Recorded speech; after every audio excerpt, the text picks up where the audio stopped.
Happy Halloween, Big 12 Nation. Hello, it is I, Clint Foster, or today, Dave Grohl. Okay, I got actual accurate tattoos here for lead singer of Foo Fighters. Hope y'all are having an amazing Halloween. Sorry, I'm getting a little bit of a late start today, but we got a lot to talk about Big 12 wise. Unfortunately, no guests for you today. It's just me and you, but man alive, do we have a lot to get into here on the Biggest 12. Thank you so much for joining us again. My name is Clint Foster.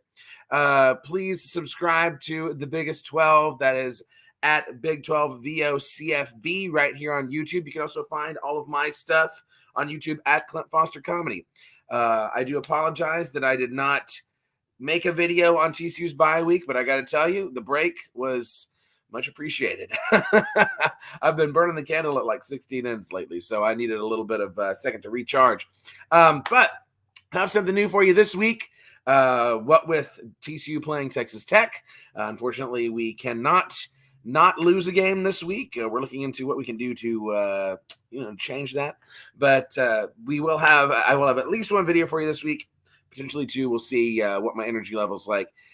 As many of you know, I'm also a high school teacher. I'm also a middle school football coach. I'm also I wear many hats in my life, in addition to just chatting with college football with y'all. So that's why the content schedule, I try to keep it fairly consistent, but sometimes you just need a minute. Okay, you just need a minute. But thank you so much for being with me here today. Do subscribe to our Big 12 channel, like I was saying, at Big 12 VOCFB. That's the Biggest 12 right here. Your source for my slant on Big 12 football right here on the Voice of College Football Network with the illustrious team that we have here. So let's talk about the week that was, all right? Because, I mean, if you're like me and you're a Rangers fan, you're thinking about this baseball game that's fixing to happen here in a little bit, but we got to talk some college football first before, you get out to doing your trick-or-treating and watching baseball or watching Hocus Pocus or whatever it is that you're going to do.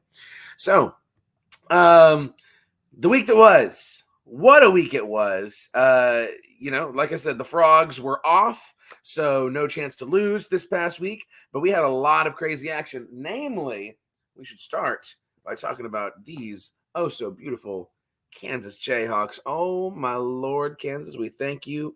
Mr. Bean, we are internally in your debt. Oklahoma had been begging to lose a game. Let me tell you what, they wanted to lose a game so bad. They finally got their wish, losing in Lawrence, Kansas, 38-33. What a game it was. Came right down to the wire with Kansas scoring less than a minute left in the game to go ahead and seal that one. And here you go. Now, as the title of this episode suggests, it's a one-loss spooktacular right here in the Big 12. If you look at the standings, we have 5 teams, all with one loss in conference. Those, of course, being Oklahoma, Texas, Oklahoma State, who saw that one coming, Kansas State, and Iowa State. Again, who saw that one coming? Also, very much still in contention, Kansas and West Virginia. This is the Big 12 of 2023 that we were all promised. This is the Big 12 of 2023 that we were all hoping for. And here it is for us right here. Oklahoma loses that game. I mean, obviously they're far from out of title contention at this point, but Kansas very much in it. Hold on just a moment. Let my dog in. And I'm back. Okay. So Kansas getting that huge win at number 6 Oklahoma. If you are also hopping between this and Mark's live college football playoff ranking video, we'll see exactly where Oklahoma falls in that. But serious dings to the hopes of Oklahoma and Texas making the college football playoff. Certainly not impossible to do with one loss. I mean, many teams have done it. Frogs did it last year. But there's still a lot more difficult games for Oklahoma and Texas yet to come, not even mentioning the Big 12 championship game. But we'll get to that when we get to it. Staying in the Sunflower State, it is worth talking about Kansas State and what those Wildcats got up to, smashing a second straight Texas team. Oh, my good gravy, 41-0. beating Houston. Houston couldn't even muster the 3 points that TCU managed to muster in Manhattan. Kansas State looks like a team that is hitting their stride at the perfect time. Let me tell you what. They're sitting at 6-2, tied for fourth in the Big 12. Well, you got a multi-way tie there with all these teams sitting at 4-1 in conference, and a huge game coming up this week. Huge that we will spend plenty of time talking about here in just a moment. Thank you so much, those of you who are just now joining us. It's the biggest 12. We got a spooktacular going on here on Halloween, talking about all these one-loss teams, this wide open conference race that we have before us here. Kansas State, I mean, they can hurt you. Really not. I wouldn't even say they can hurt you in so many ways. Kansas State's one of those teams. They line up. You know exactly what they're going to do. They know exactly what they're going to do, and they just out-execute you. Between their two quarterbacks, between Will Howard and Avery Johnson, and that outstanding running game, running behind a wheat-fed offensive line. This is a team that has done damage and will continue to do damage here for the rest of the season. West Virginia getting a much-needed victory against UCF. It was looking a little shaky there for a minute. I don't know, by the way, if many of y'all, if anyone was watching the broadcast, the possible curse word that was uttered by the broadcast team. It sounded like an F-bomb was dropped. On second watch, I think it was just a mishearing situation. But that was about the most eventful thing, in my opinion, that came out of what was a 41-28 drubbing from West Virginia to the UCF Golden Knights, as the Golden Knights continue to struggle to find their footing here in the new Big 12. You got to feel for teams like UCF, like Cincinnati, like Houston. Houston at least has had one very big win against West Virginia and one almost massive win against Texas if the refs spot the ball where it's supposed to be. But you really got to feel for UCF and Cincinnati, because these are two teams that, you expected some growing pains going into this year, but nothing quite like what they're experiencing, certainly from UCF's perspective. We'll see. We will watch that one with great interest, to quote Chancellor Palpatine, as the years move on. Iowa State getting a big win against Baylor. A lot of us saw this one coming. Maybe not to this scale, 30-18 as the Bears continue to reel, even at home in the toilet bowl in Waco. Iowa State, like I say, they're one of these teams that are tied for first in the conference, if you can freaking believe it. None of us saw this coming. I think even your most diehard Iowa State fan would have been very shocked after all of the gambling allegations came out and the players were lost as a result of that. If you told them, hey, at the end of October, going into that first weekend of November, you're going to be sitting tied at the top of the conference, they probably would have. I mean, in the words of in the immortal Twitter words of Cyclone Larry, they probably would have tased their nutsack, right? They would not have seen this one coming. But good for Iowa State, good for Matt Campbell. They've won when they've needed to, right? They've won the games they're supposed to win, won a couple games they weren't supposed to win, and here they are in position to be in contention. Texas, of course, getting another win. Great weekend to be a Texas Longhorn that weekend. Watching Oklahoma lose to Kansas and beating BYU 35-6. No Taysom Hill repeats this time around. BYU and had it one outstanding catch in that game for those of you that didn't see it. Caught in double coverage, crazy circus catch made by a BYU player. But otherwise, game never very much in doubt. Texas wins there and sets up a massive contest this weekend with Kansas State, which, again, we'll talk plenty about. You're watching the Biggest 12 at Big 12 VOCFB. Please do subscribe to us. Share us with your friends. Sorry I got a little bit of a late start today, but I appreciate all y'all being here. Last game from the past week, we're talking about Cincinnati struggling. And boy, howdy, those Oklahoma State Cowboys, things just keep looking up in Stillwater, baby. They really do. 45-13. This is a game that I felt like there was a lot of consensus in the comments last week. We were all like, you know what? This is a game that Oklahoma State should win going away. It wouldn't put it past Oklahoma State to let something stupid happen and Cincinnati make it a game. But that didn't happen. 45-13, Oklahoma State more than covers.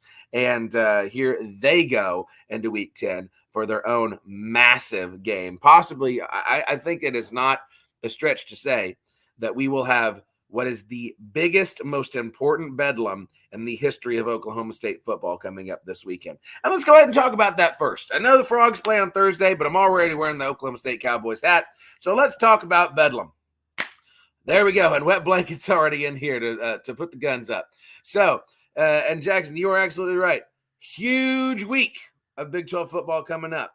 So let's talk about Oklahoma State first. Oklahoma State playing host to the number 10 Oklahoma Sooners. We'll see where they fall in the college football playoff rankings.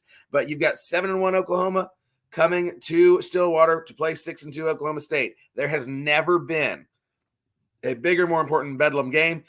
You know, maybe in the context of national implications, sure, there's been a bigger one. But when you talk about that this is the last one, at least for a very long time, hopefully not ever, but definitely for a very long time, especially to the folks in orange and black, this game means a whole heck of a lot. Now, when it comes to picking this game, in my opinion, that's where things get a little bit complicated, right? Because sure, Oklahoma's favored. They're 5.5-point favorites. If you've watched literally pretty much any bedlam game in your life, usually this game goes one of three ways. I should say, usually this game goes one of two ways. Either Oklahoma wins by a lot or Oklahoma wins by a little bit, right? Those are usually and that's no shade to Oklahoma State. I mean, I'm sure many Poke fans know this pain. They know this struggle. No matter how good Oklahoma State is, no matter how much they have rolling in their favor, very rarely does it feel like they can actually get over that hump and beat the Sooners. Hopefully, though, with the extra motivation coming into this game, with the historic implications of this game, do we see a change in fortune? If we actually take a look at the Winsipedia results, and I actually do want to do that, Oklahoma State, let's see. Obviously, OU has a sizable advantage overall. Oh, my goodness. 91 overall wins in this series, what is one of the oldest series in college football history. Oklahoma State has only won 19 times. And of the past, let's see, 1, 2, 3, 4, 5, 6, 7, 8 meetings, Oklahoma State has won one of the past 8 meetings. That, of course, came in 2021. Oklahoma State fans will remember well. 37-33, thrilling game, nail biter. That's Oklahoma State's singular win in the past 8 tries. Okay, so and hopefully Wet Blanket. Hopefully these are the corrected new numbers. Number 9, Oklahoma. Number 22, Oklahoma State. Nonetheless, Oklahoma a 5.5-point favorite. Okay, thank you so much, Jackson, for sharing those. Brett McMurphy giving us the updated college football playoff rankings, which Mark will be breaking down on the main channel right now. But yes, Wet Blanket is absolutely right. If you're a betting man, don't touch this game. Don't touch this game if you're a betting man. I want to say I believe in the Cowboys. Every ounce of my brain is telling me that Oklahoma wins this game, right? Oklahoma on paper is the better team. With the exception of the past 2 weeks, Oklahoma has played very, very well. But that's the rub, right? The last 2 weeks, Oklahoma has not looked good. They should have lost to UCF if UCF calls pretty much any other 2-point play. They do lose to Kansas, right? And that could have been, if a couple of balls bounced a couple of different ways, that could have been an even bigger loss. Meanwhile, Oklahoma State, despite the fact that they, to an outsider looking in, they only really have one star. He is a big star in Ollie Gordon. They've been playing out of their minds. They've been putting together a vintage Gundy performance. And so now, with the 2:30 game at Boone Pickens Stadium, with the paddles paddling and the Eskimo Joe's drinks flowing, right? Is this a moment when Oklahoma State magic occurs? I'm going to say yes. Why not? Why not, right? Who's going to tell me I'm wrong? What's going to happen if I'm wrong? Nothing's going to happen if I'm wrong. So there you go. Oklahoma State wins this game just because I want it to happen, okay? knocking on wood. I want this to happen so bad. I want Oklahoma State to win this game. Almost as bad as I want another game to go another way, but we'll get there when we get there. Yes, Jackson's so right. Why the heck is Big Noon Kickoff not in Stillwater? Why? Why not? I can't even remember where they are. I remember seeing where they were going, but it's someplace. I mean, you got the last bedlam ever. That should be a big deal to college football fans. Yeah, and Wet Blanket's absolutely right. If Ollie runs for 200, that's a surefire way to guarantee that you're winning this game. Oklahoma's trending down. Oklahoma State's trending up. Momentum plays a big role in college football. It always has, and it always will. Always has, and it always will. We're not going to have game day. We're not going to have Big Noon, but maybe Oklahoma State shocks the world. We will wait, and we will hide, and we will watch, and we will see. So just to share some of those updates from the updated college football playoff rankings. Thank you so much, Jackson, for sharing these with us. Okay, we got number 7, Texas, number 9, Oklahoma, number 21, Kansas, number 22, Oklahoma State, number 23, Kansas State. 5 Big 12 teams in that CFP top 25. That ain't bad, right? That's nothing to sneeze at. Sure wish somebody else could have done it, but sometimes things just don't go your way. Sometimes things just don't go your way. All right, so let's talk about the Froggies. We should. My goodness, we really should, because Frogs do play first this week. So I'll throw on the Frogs hat. TCU renewing the rivalry with Texas Tech once more, this time on a Thursday night. The battle for the saddle taking place on Thursday night in Lubbock. Almost certainly nothing weird will happen whatsoever in this game. I'm, of course, lying. This game is definitely going to get weird. Texas Tech, a rightful 3-point favorite. Both of these teams have looked like hot, stinky doo-doo the last several weeks, with the exception of the BYU win for TCU. Not a lot of positive things to hang your hat on if you're a Texas Tech fan or a TCU fan. That's pretty much the long and short of it. But Tech, if you ask me, they're getting that 3-point. They're getting that 3-point push there just because it's at AT&T Jones. It's in Lubbock on a Thursday night. I think it is absolutely fair for Tech to be a 3-point favorite in that game. Yes, Timmy, it is a rivalry game. The West Texas Championship, the battle for the saddle. And if I could figure out how to share a picture of it with you, I would show you the saddle. It's something that was around for a long time in the Southwest Conference. The saddle then went missing, and then we bought a new saddle. I want to say like 2016, 2017, we renewed the saddle trophy. It's oh so spectacular. Let's see if I can actually find it to show you. But anyway, so this game, TCU Texas Tech. Last time TCU and Texas Tech played on a Thursday night in Lubbock was the infamous Fox game. For those of you who are unaware, where a swift fox, a Texas native swift fox, got loose on the field, stopped play temporarily, and then all manner of bad luck began to immediately beset the Frogs.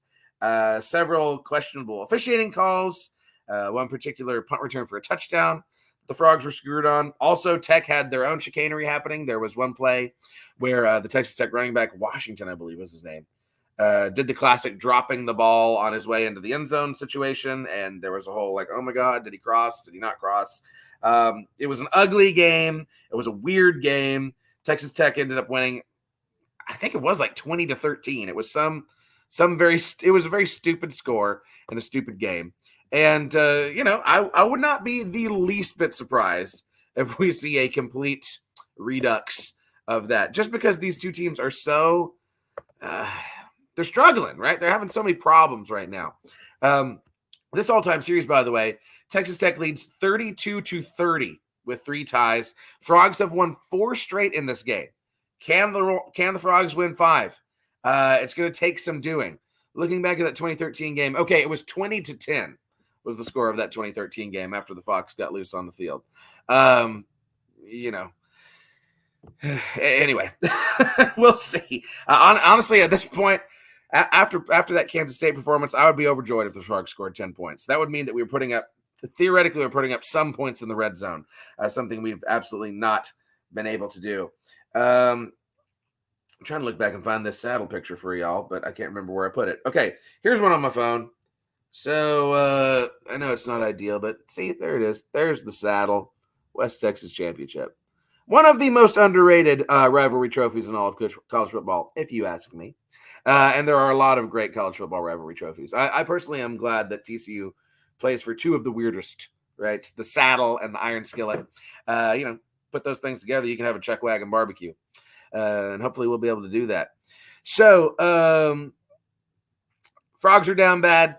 Tech is down bad.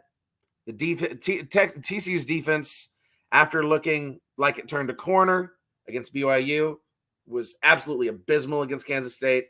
Literally not a single positive thing you can say. Josh Hoover, after looking great against BYU, outstanding against BYU, he doesn't have 2 seconds to throw against Kansas State. Kansas State did an amazing job of putting pressure on Josh Hoover. TCU's offensive line did an equally horrible job of knowing what planet they were on at any given moment. And we also did a horrible job of handing off the ball to Amani Bailey, our only consistent weapon on offense. So if the Frogs, here's the thing, if the Frogs are going to win this game, they got to lean on Amani Bailey. They got to lean on the running game and do what works, right? They just do. We can't keep rolling out our 3-3-5 defense after we are sprinting to go 3 and out every single offensive drive, right? That's not going to work. Lean on your running game. At least give your defense some chance to rest. If TCU is going to be successful in this game, it's going to look like that 2020 game in Lubbock. Or no, not 2020, excuse me. I'm thinking of 2021. When the Frogs won 52-31. You're thinking, oh, well, of course, Clint, duh. If the Frogs score 52 points, of course they're going to win that game. No, but what we did in that game is we ran the ball, we pounded it, and that's how we won. Right? We leaned on Kendry Miller. We leaned on Max Duggan when all I could do was run the ball. We leaned on, I believe that that Anderson was still on the team at that time. Anyway, Kendry Miller definitely had a couple of touchdowns in that game. That's what we have to replicate. And the Frogs can do it. They can. Whether or not they will, it's anybody's guess, right? But I'm not going to go against my Frogs. Give me the Frogs over Texas Tech in this game. I don't think it's comfortable. I'm going to say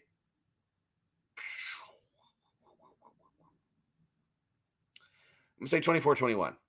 24-21 Frogs. Okay? That's what I think. Also, I didn't give you a score prediction for Oklahoma State. That's going to be an all-timer. Give me 45-44. That sounds very bedlamy. That sounds very bedlamy and juicy. Okay. Yes, Timmy, you are right. Tech at home is very rough. Very hard to win there. Frogs have been fortunate to win there every single trip to Lubbock since 2013. That was the last time Tech won in Lubbock. They've since won in Fort Worth twice, but they have not won in Lubbock since 2013.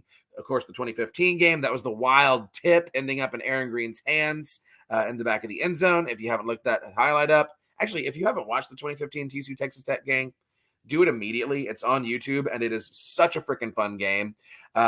Vintage Cliff Kingsbury not being able to win with a generational quarterback in Patrick Mahomes, right? Very little defense in that game and just wild plays left and right. 2015 was a loss. 2017 was a loss. 2019 was a loss. 2021 was a loss, and that was the most recent one where I was talking about leaning on Kendry Miller. So I think the Frogs do it this time again. Oh, Tim. Wow, 17.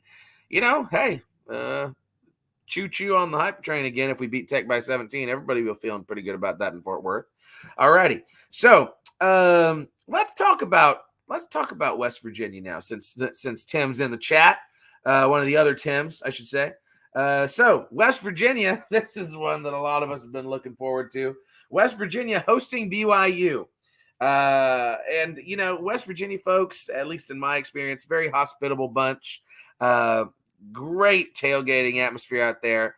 But I just the mind conjures up images of Mormons in their ties and their short sleeve shirts walking by a moonshine still. And, a fella in overalls drinking out of a jug that looks something like this, right? Gosh, it's so beautiful. It's beautiful, truly. That is college football. Pièce de résistance. Yes, BYU fans going to go through it when they enter the blue lot. You're right, Timmy. So West Virginia, this is a winnable game for the Mountaineers, right? We're trusting the climb. This is a climb trusting show here on the Biggest 12. And West Virginia are favored in this game. They're favored by 10 points for one of the two nightcaps. This is a 6 p.m. game, Central Time for West Virginia, 7 p.m. Eastern Time. So, yeah, I think that's about right. I think West Virginia wins this game. BYU is a good team. They're not a great team, right? And they're going to struggle against West Virginia's defense. I think Garrett Green is a great quarterback. This is a game that West Virginia should win. And I think they should win it fairly comfortably. Not a blowout, but I think 10 points is fair. I think they cover this spread. Give me West Virginia by 2 touchdowns. Give me West Virginia. Let's see, 35-17. Call it that, 35-17. And yes, Tim, Morgantown at night. That you want to? Okay, there are some very tough places to play in the Big 12, but when you talk about like night game atmosphere, Lubbock and Morgantown, whoo, man, that's like you stepped into the twilight zone. I think like Oklahoma State and Ames, Iowa State, those are like the two next, right? But Morgantown, Lubbock, those are in a universe all their own. Very tough place to go and win a football game, especially at night, especially when it's starting to get a little cold. Not that bothers BYU. I mean, they're from Provo. But hostile environment, man. Hostile environment. I think West Virginia gets the win. Okay, let's now move back to the state of Texas as I grimace while I put on my Baylor hat because the Bears, with an opportunity to get off the schneid. Baylor with the Southwest Conference reunion, hosting the Houston Cougars. And every bit as much as TCU Tech should be a toilet bowl this year, this is the other toilet bowl happening. Baylor is a 4-point favorite against Houston at home. Man alive. You know what? I would not be surprised if Houston won this game. I truly wouldn't.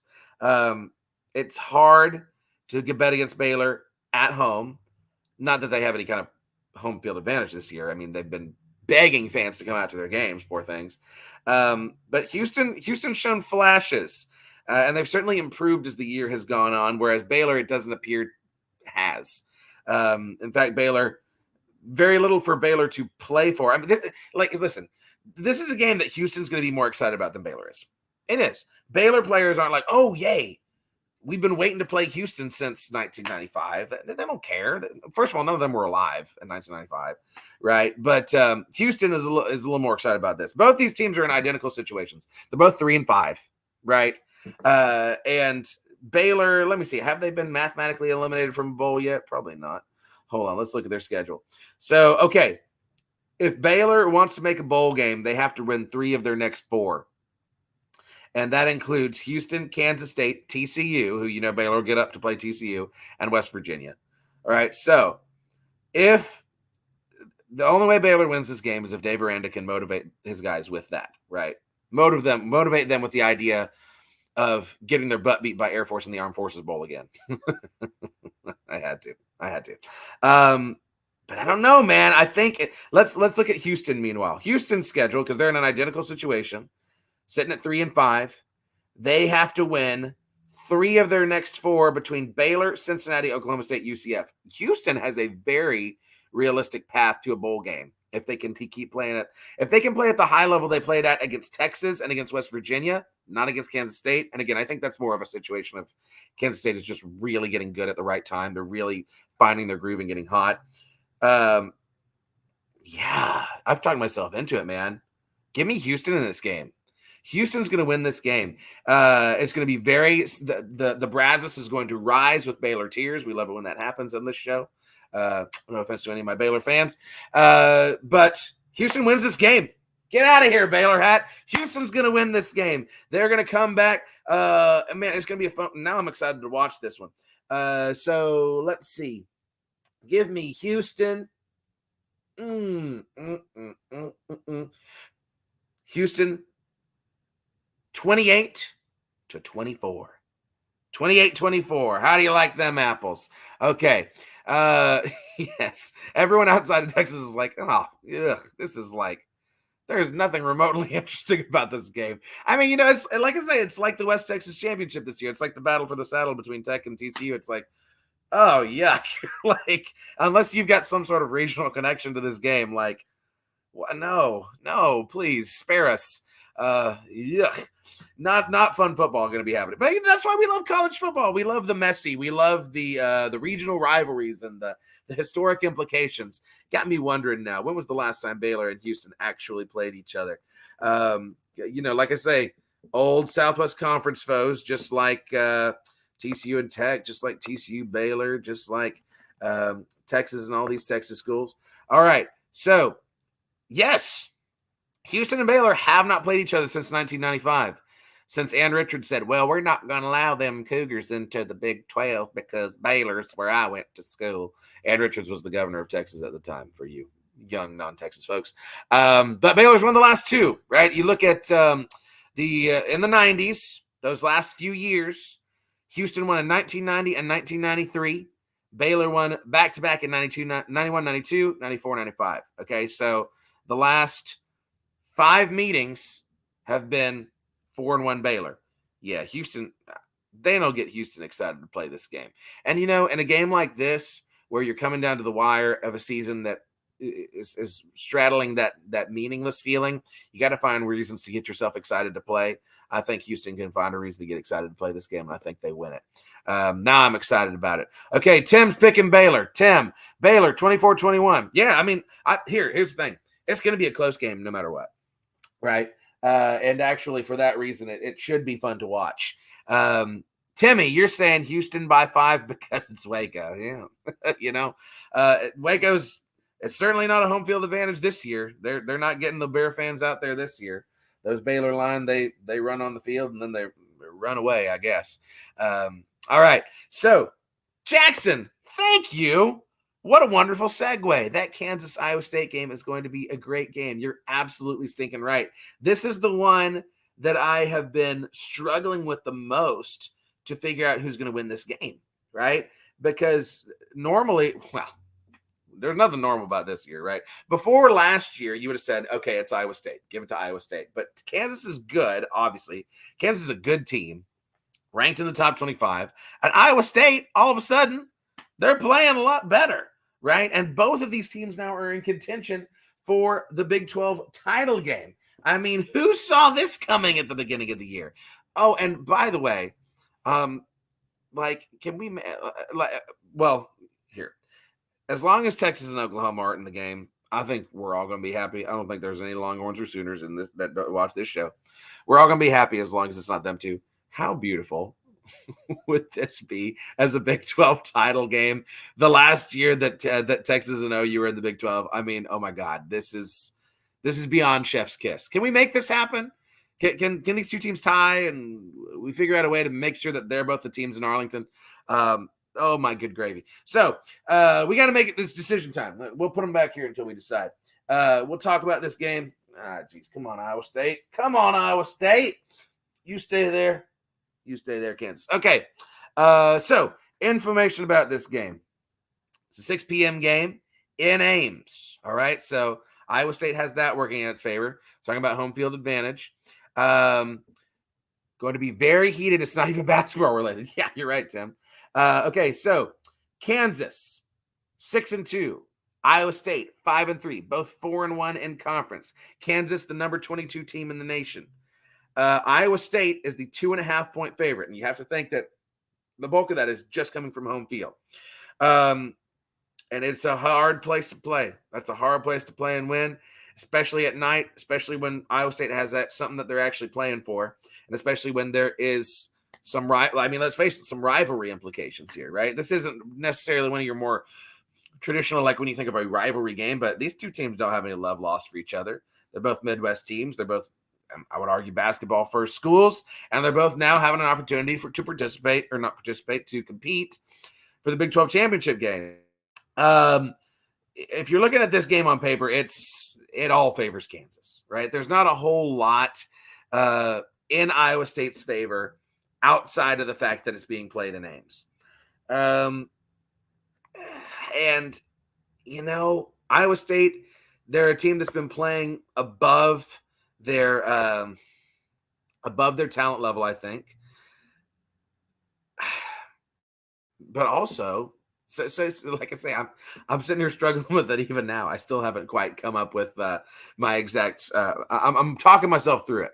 So Kansas, the fear if you're a Kansas fan is that you have a letdown after that Oklahoma game, right? That's the fear, is that you beat Oklahoma in a very hotly contested game. That's not an easy game to win. It's not a game that you win a lot as Kansas. It's not a game that anyone wins a lot playing Oklahoma. So you're coming off an emotional game. The fans have rushed the field. Can you get back up again to go into a hostile environment in Ames and keep yourself in contention for a Big 12 title? Now, luckily, I think Lance Leipold is a very good coach. I think he can get his guys in order to do that. Faith, yeah, how about them Jayhawks? Yeah, we're talking about them right now. We're trying to decide right now if they can win, Faith. That's what we're trying to decide. And yeah, Jackson, yes, 8 years ago, these two teams were the biggest doormats in the Big 12, and here they are both competing for a conference title. Let's make sure they end up in Arlington. That's what I want. That's what I'm rooting for. My frogs are out of it. I want this to happen. Well, yeah, of course, Tim. We know you don't want Kansas and Arlington, but can you at least acknowledge that if it keeps Texas and Oklahoma out of there, that is a good thing? That's a fun thing that we would all enjoy and have a good hearty chuckle at. Okay, so this is a coin toss game. I mean, truly, it's a 2.5. It's Iowa State minus 2.5, but it's a push to me. It's a coin flip. I think I'm gonna take Kansas. Yep. Give me Kansas. I think Kansas, they're the better team. They've got a great coach. Good teams perform in games like this, right? Their only blemish on their record is that Texas game. Lance Leipold is trying to get them to the conference title game. I just think that their roster is too talented. If Jalen Daniels is able to play, turn out the lights, party's over. They're winning this game. But even with Bean, I think that I like Kansas in this game. It's going to be a thriller. I think.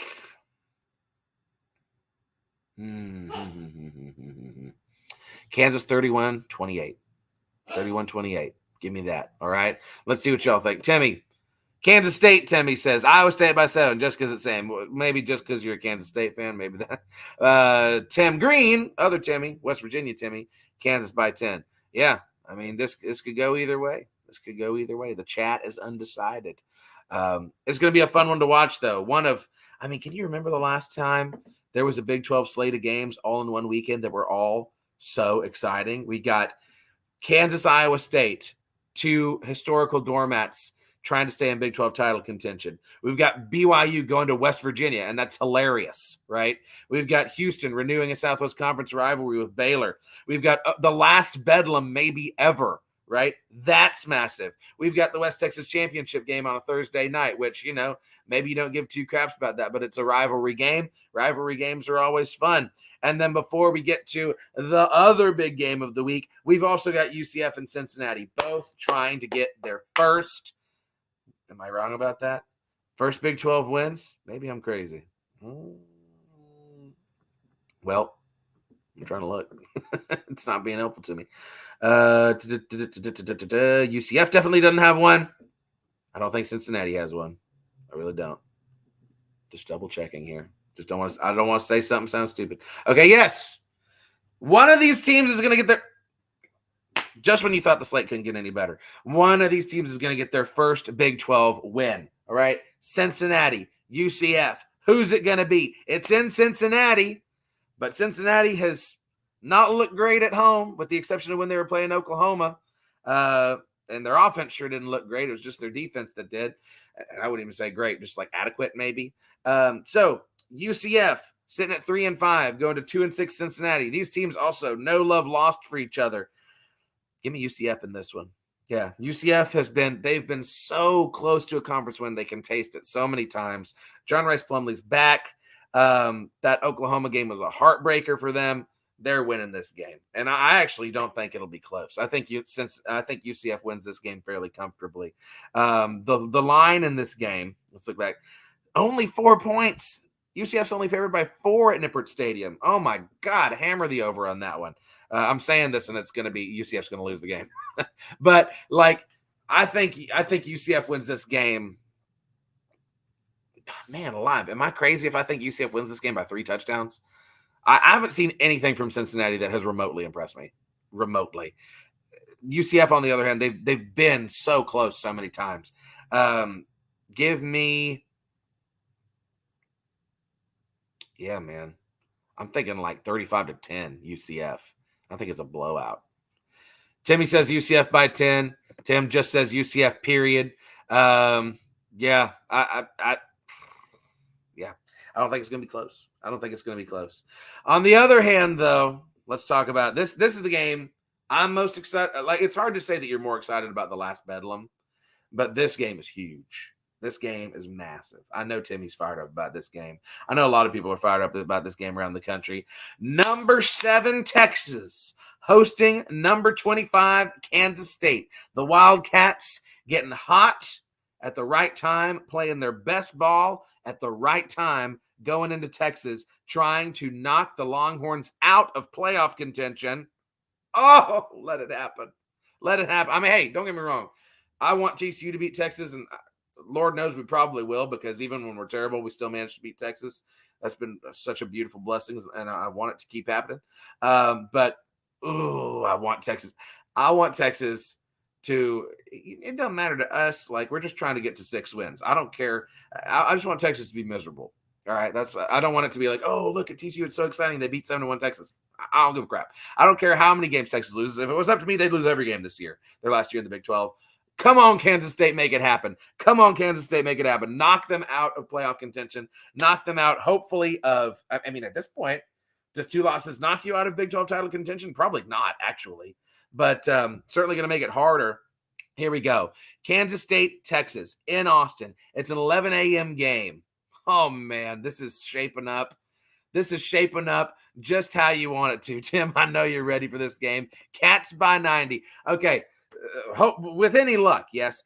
Kansas State. Now, I want to look back at some recent history here, because if I'm not mistaken, Kansas State, in a very similar way to TCU, has had Texas's number more often than they have not in the last several years. Of course, the last several years, pretty much everybody's had Texas's number because they've been terrible. Oh, I'm completely and 1,000% wrong. Oh, I'm living in the early 2010s. That's what I was thinking about. Yeah, so Kansas State, this is what I was thinking about. Okay, so the last time Texas was good in the late 2000s, Kansas State won 5 straight, 6, 7, 10, 11, 12. All right, they also won in 14 and 16, with Texas winning 13-15. So you're talking about 1, 2, 3, 4, 5, 6, 7, 8, 9. In 9 meetings, Kansas State won 7 of those from 2006 to 2016. That's the decade I was thinking of when Kansas State had their number. Now, more recently, it's not been as good, right? From 2017 till now, Texas has won every single meeting. 1, 2, 3, 6 straight. 6 straight wins for the Texas Longhorns. All right. Last year was a close one. Y'all remember that game last year. 34-27. Texas wins that ball game on the back of some Bijan Robinson heroics. You also might remember in 2020, that wild game, Texas winning 69-31. Nice. But Kansas State has not won since 2016. They're doing it this weekend. They are winning this game. Let me tell you something. Quinn Ewers is not playing. Kansas State has a dominant run game. They've got 2 very talented quarterbacks. Avery Johnson is the truth. All right, let me tell you, he is the truth. Will Howard ain't so bad himself, right? Y'all want to crap on Will Howard because I don't know why y'all want to crap on Will Howard. He is not bad himself, right? Kansas State is the best. I've been saying this, and I will say it till I'm blue in the face. They are the best coach team in the Big 12. Every time TCU has played against Chris Klieman, we have been significantly outcoached in every single instance. Even the game that we won, that we came back 18-1, we were out. That was just Max Duggan doing what he did last year. That was just an unmistakable will to win, putting a team on your back like that. That's all you can say. this is an extremely well-coached team in Kansas State, right? They are firing on all cylinders right now.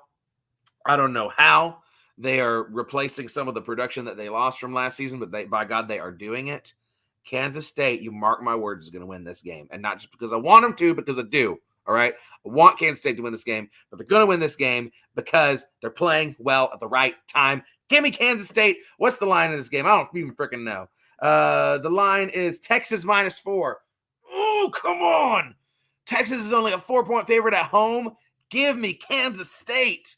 Though Cat Emaw. This is it, right? Yeah. Cats are winning this game. Emaw, baby. Let me put that. Give me that Kansas State hat. Let me put that Kansas State hat on. They are winning this ball game. Let me give you a score prediction. This is hard, right? Because both teams play good defense, but also I think this could get pointsy.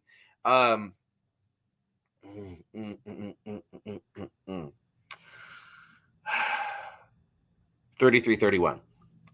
There you go. 33-31. Kansas State wins. Texas knocked out of playoff contention. With any luck, I'm right about Bedlam as well. Oklahoma is knocked out of playoff contention. And, all the Ewoks start dancing and, banging on the Stormtrooper helmets. And, we're all – and who's going to appear in the blue hologram? Bill Snyder's going to appear in the blue it's a blue Force ghost, and he's just going to, give a knowing nod, right? And we're all just going to be very excited. Okay, so Timmy, what you going to do? I said that if K-State wins, then I'm going to go live on Twitch streaming me getting a Whataburger. Bro, you should get a Whataburger anyway. You're missing out if you haven't had Whataburger. Let me tell you, man, Whataburger is the real deal. You get you some fries, some spicy ketchup, and I love the regular ketchup personally. But yeah, Whataburger is the real deal. I hope you're coming down for the game then. Let's see. K-State by 3 with it being 11. Yeah, and that's the other thing, right? It's 11 a.m. game. Texas, I'm sure will have a full crowd. All those Walmart fans will be there, and they'll be drunk on their mimosas and everything else. But it's just, I'd much rather be going into an 11 a.m. game as a road team than a night game. I mean, wouldn't you? Just the stars seem to be lining up for K-State to get this win. Exciting stuff. Bloodline and Pac-12 country. Oh, okay, yeah. Well, that I thought that had some.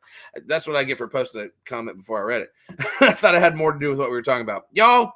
This has been the biggest 12. A little bit shorter show today, but we didn't have a guest for you. But thank you so much for tuning in. I hope you have a very happy and safe Halloween. I hope you enjoy all of the ball games this weekend. You watch that West Texas Championship on Thursday. Y'all root for my Rangers tonight. We're going to need all of the good vibes from around the country. Adolis Garcia's hurt, y'all. It's not good news for us. Max Scherzer's hurt as well. Of course, that's nothing new. But give my Rangers your good vibes. Give my Frogs your good vibes. I'm sending good vibes to all of y'all's teams as well. So, again, it's been the biggest 12.